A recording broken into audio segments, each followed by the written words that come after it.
Ah, beautiful. It is such a joy to sing out. And it's such a joy to have Wes Mings and Linda Rowland here and our wonderful Emily Briggs on our platform giving us those tunes. Hallelujah. Oh, this is good. And this is our last Sunday where we're going to focus on the powerful wisdom of this great book by Edwin Gaines, The Four Spiritual Laws of Prosperity, a simple guide to unlimited abundance. I'm ready for that. It's good stuff. And today, it's a compelling law. It's one we already know. You must seek, discover, and follow your divine purpose. Now, divine purpose is very different than just our purpose, our to-do list. You know, got to do this, got to go there, got to do that. That's just what we do. Divine purpose is that calling that comes from within, that brings light into the world, that brings conviction in our soul so that we are doing something that engages our life with joy and wisdom and practice. Now, we started with the first law, which is tithing. And when we tithe and we join in that circulation, we allow God's love to flow through us in that form of financial wellness. The second law is goal setting. Tangible, clear-cut goals that we can identify. Oh, I've completed this goal. What's next? Clear goals. The third law is forgiveness. And the incredible wisdom of Edwin Gaines is that she provides practical tools of how to forgive. Often we're said forgive. In fact, it's mentioned many, many times in the Bible, but it never once in the Bible says how to forgive. Well, Edwin gives great wisdom for that. We talked about that last week. And this fourth law, this purpose, is identifiable. So let's listen to what Edwin has to say. In that book, The Four Spiritual Laws of Prosperity, a simple guide to unlimited abundance, I outline my journey from real holes in my shoes kind of poverty, not being able to feed my baby kind of poverty, to a level of living today that many would consider a life of great wealth. And I did so by coming into alignment with four very simple spiritual laws. Now, you've heard all of these laws before. There's nothing new here. The trick is to do them, to find a way to get yourself into that space where you're going to allow all the prosperity that is already here to enter into your life so that you can use it. Yes. So it's ours to do it, to practice it, to be it. It's not enough to just, identify, that's the truth. But we need to practice it. We need to install it. It doesn't do any good. It's like sitting in a car. You got a brand new car sitting in the garage that has absolutely no gas in it. Now, how far is that car going to go? If your driveway's on a slant, maybe you can put it in neutral and roll back. But you're not going to get anywhere. We have to install these laws and do them, to practice them. And Edwin has some touch points, some ideas of how to find your divine purpose. The first one she outlines is joy is your compass. Let yourself identify what gives you joy. Now, each one of us knows something in our life that gives us great joy. So for someone, it might be gardening, getting in there and working with the earth and making things grow and nurture. For someone else, I'll get my hands dirty. I don't want that, because what each of us has our own, it might be cooking. It might be counseling people with drug addiction. It could be any number of things that give us joy, and there's different qualities of joy. Some joy like laughter, and some joy is engagement of great satisfaction and fulfillment. But if we are awakening to what brings me joy today, we're opening ourselves. Now, Edwin suggests that anytime we're feeling joy, we're joy-filled, we're feeling God. That it's God's greatest pleasure to give us everything. We're beloved in God. God's love, there's nothing we can do that isn't going to be open to receiving God's lavish love. So let joy be your compass. The second one is make it up as you go along. We do not need to know how. We need to know what. We need to decide what it is we want, what brings us joy. But if we have a big goal, we don't have to know how we're going to do it. That's God's job. God will figure out how. The universe is so ready to support us to do it. Now, part of this making it up as you go along is sometimes we make a decision about something in our life and then we pursue it. When I graduated in undergraduate, I got a degree in theater arts. And that led me to New York City. Now, did I know how I was going to have a life in the theater in New York? No, but I did it. And my life was filled with great joy and engagement doing what I love to do. I produced 13 productions in New York. And I worked with playwrights and actors and designers. It was a life beyond my wildest dreams. It was wonderful. And God always made the way. And then I got to a place where I knew I was done with that activity. And then I went and got a master's in spirituality. And lo and behold, that's what got me here today. We don't need to know all the details. We can make it up as we go.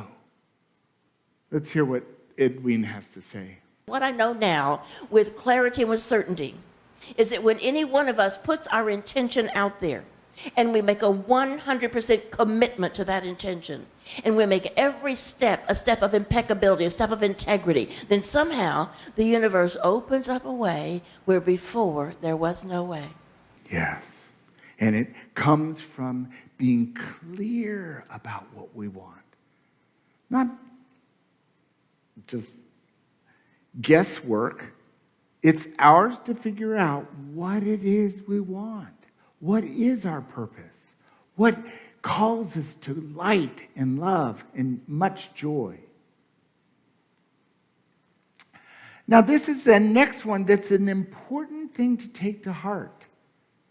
Others will object. Not everyone, of course, but there are people who will be jealous of the joy that you experience or will not see in any way possibility that you can do what you say you're about to do.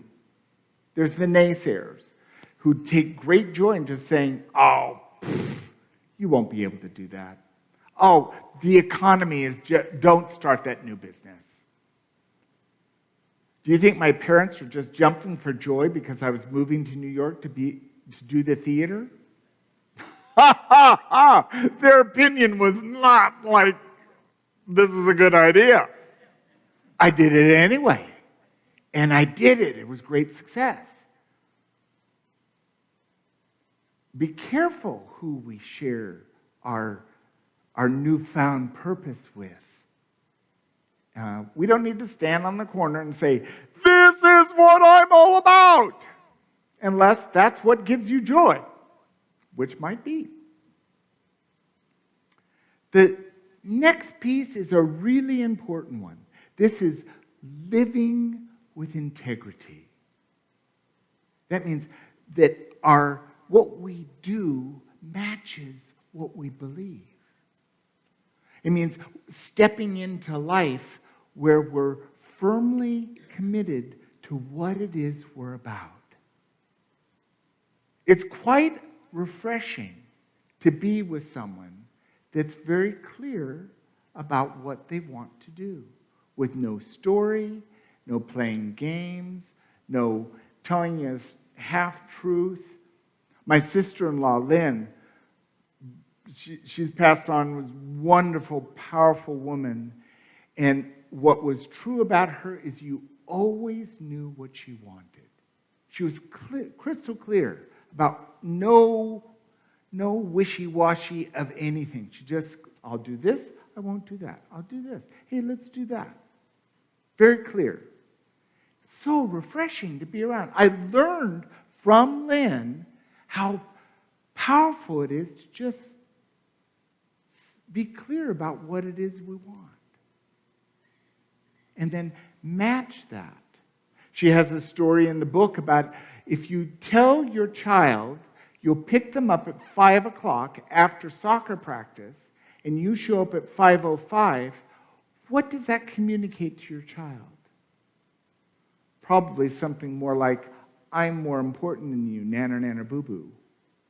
Which is not what we want to communicate to our children, or to our partner, or to our friends, or to the person you're meeting at Jason's Deli at 2 o'clock.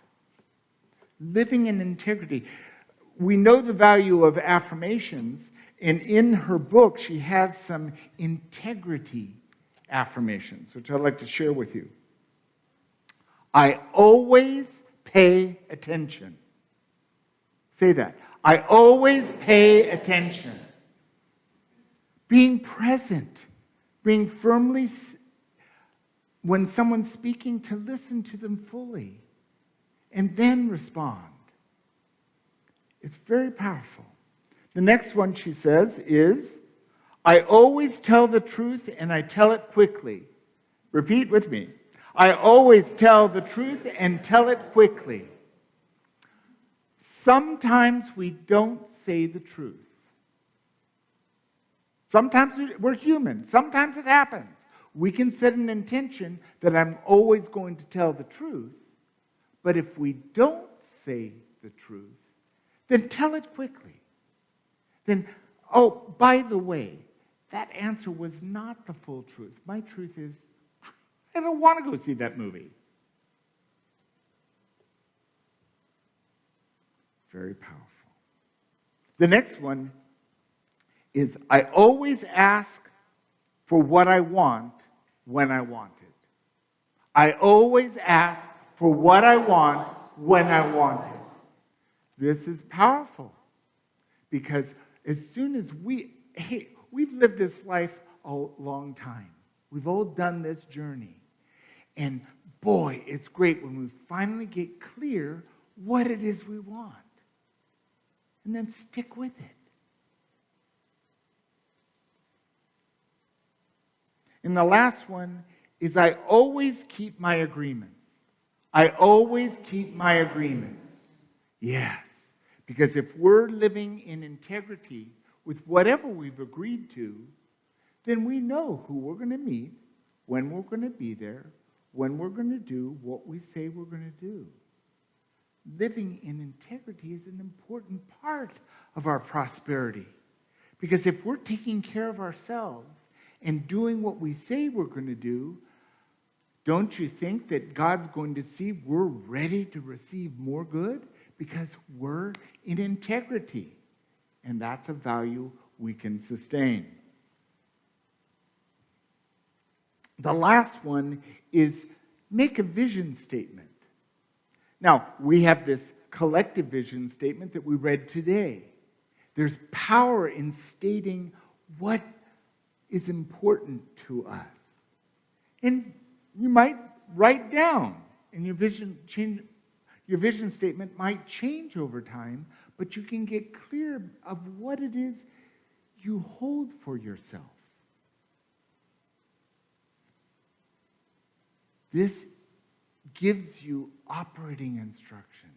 it also allows you, when you're faced with different things, choices in your life, well, how does it measure up to your vision for yourself? Now, this truth about seeing ahead what you envision for yourself is taught to all professional athletes.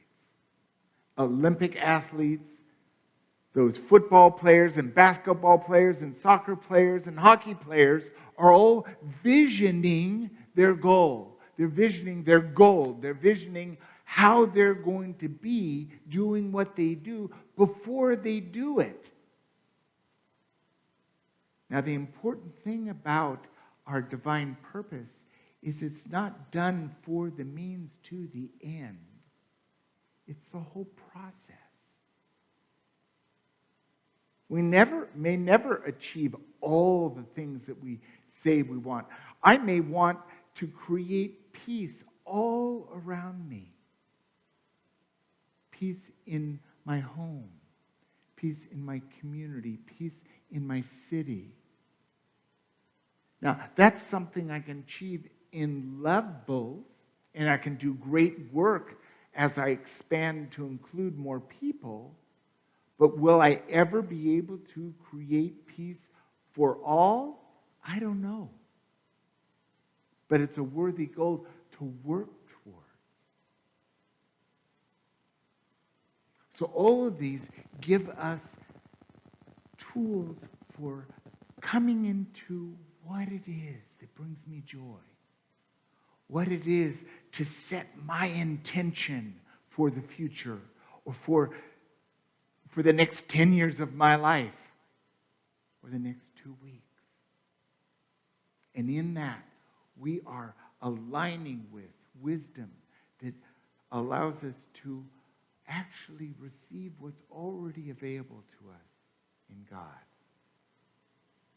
And therein lies our prosperous journey of unlimited good.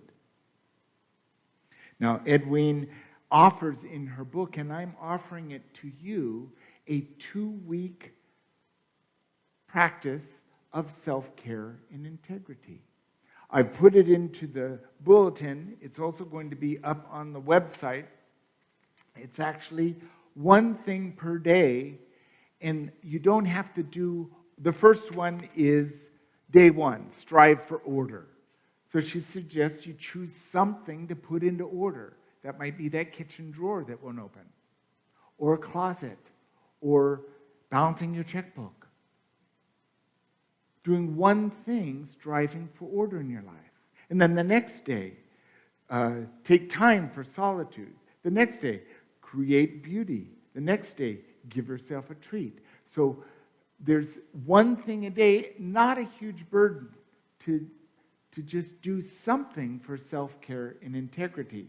And if you'd like to join me in the next 2 weeks, we can practice this together. And practice is really what our life is about. Practicing forgiveness, practicing love, practice telling the truth, practice opening ourselves to a deeper awareness of God that's available to us in every way. And we're blessed. Thank you.